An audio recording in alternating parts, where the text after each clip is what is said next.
2025년 11월 18일 이후 미국 영토에서 미확인 미스터리 드론들이 동시다발적으로 목격되면서 화제가 되고 있습니다.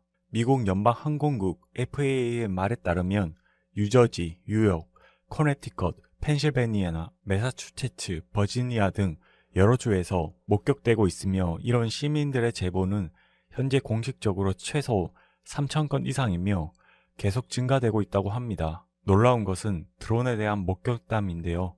이 드론의 크기들이 자동차 또는 스쿨버스만한 크기이며 상공을 최대 7시간가량 배회하며 보였다 안 보였다를 반복한다는 것입니다. 이런 덩치가 큰 드론이 적외선 영상 및 첨단 과학 장비에 포착되지 않고 있어 무력화가 불가능한 게 아니냐는 관측이 제기되며 불안감을 증폭시키고 있다고 합니다. 그도 그럴 것이 미국 국방부와 FBI는 현재 미국 본토 자국 내에서 무수히 목격되는 드론들이 정확히 무엇인지 파악하지 못하겠다며 자국 또는 타국의 드론도 아니라고 하며 사실상 패닉 상태로 읽혀지는 분위기입니다. 상공에 목격되는 그 많은 드론들이 어느 나라 드론인지 어디서 왜 띄운 건지 국방부와 FBI가 정체를 알 수 없다고 하자 급속도로 음모론과 갖은 추측들이 난무하기 시작했습니다. 이란에서 보낸 스파이 드론이며 더불어 현재 실체를 명확히 하지 않은 미 국방부가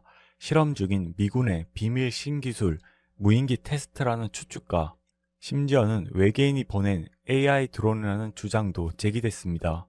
그러나 현재 무분별하게 퍼지는 가설들은 모두 명확히 진실이 확인되지 않은 주장이며 입증되지 않은 추측들인 것으로 파악됐습니다. 그럼에도 이 같은 음모론들이 미국 내 SNS와 UFO 커뮤니티를 중심으로 끊임없이 쏟아지며 사실상 미확인 비행 물체인 UFO적인 뉘앙스를 풍기는 중입니다. 앞서 말했듯이 일부 목격되는 드론들의 크기가 자동차만 하다거나 첨단 과학 장비에 이것이 포착되지 않아 드론 형태의 UFO라는 것이죠. 그러나 이것 또한 일부 목격담 중 신빙성 있는 객관적인 자료가 존재하지 않은 주장인 것으로 파악되고 있는 현황입니다.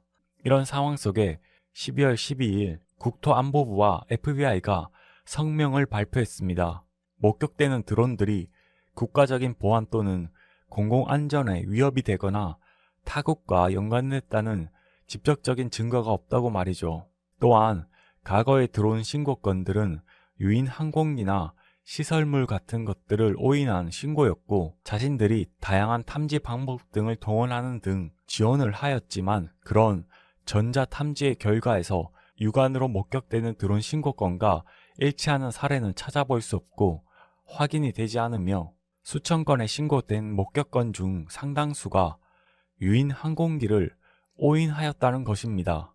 또한 현재 어떠한 악의적인 활동이나 의도를 발견하지 못했으며 당국의 미흡함을 인지하고 있고 지속적으로 조사하겠다고 밝혔습니다. 정리를 해보자면 무수히 재생산되고 확대되는 드론 목격담들은 의도되거나 의도되지 않거나 과장된 요소들을 상당수 포함하고 있으며 숱한 조사에도 일반적인 드론이라는 것이 확률적으로 높다는 것이 기정사실화되고 있습니다. 그도 그럴 것이 미국 내 드론은 원칙적으로 법을 지켜야 하고 송신기를 부착하여야 하므로 조사 과정에서 의심되는 목격담 중 여러 비행 기체들이 신분이 확인이 되었고 그럼에도 당장 확실히 명확히 말하기 어려운 극소수의 목격담을 제외한다면 대부분 유인 항공기라고 했습니다. 하지만 성명문이 발표되었음에도 쉽사리 분위기는 진정되지 않았죠. 이란에서 보낸 스파이 드론, 미국의 어느 하원 의원도 이 주장에 힘을 실어줬는데 11월 12일경 이란 연안 해역에서 이란의 항공모함 3척이 해군 훈련에 참여했었고 이 중 2척이 드론 선박함이었기에 비밀리에 드론 작전을 수행 중이라는 주장에 힘이 실렸습니다. 그래서 이란에서 보낸 드론들이 근래 이슈가 되는 미국 내 드론 목격담과 연관이 있다는 것이죠. 그러나 미 국방부는 이러한 주장에 대해서 사실이 아니라며 일축했습니다. 아울러 미국의 비밀 무인기 테스트 또는 외계인이 보낸 AI 드론 이러한 다수의 주장들도 SF 공상과학에 불과하다고 밝혔습니다. 그렇다면 미국은 왜 드론에 대응을 하지 않았나? 즉 드론을 격추하지 않은 이유가 무엇이냐는 것인데, 이 또한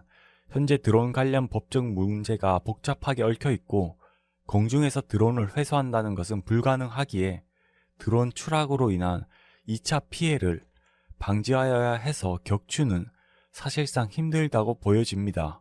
즉 최종적으로 살펴보면 이러한 소문들이 끊임없이 증가하게 된 배경으로 유력시되는 가설은 전쟁 드론에 대한 공포를 언론이 부추겨서 대중 심리를 자극하였다는 것입니다.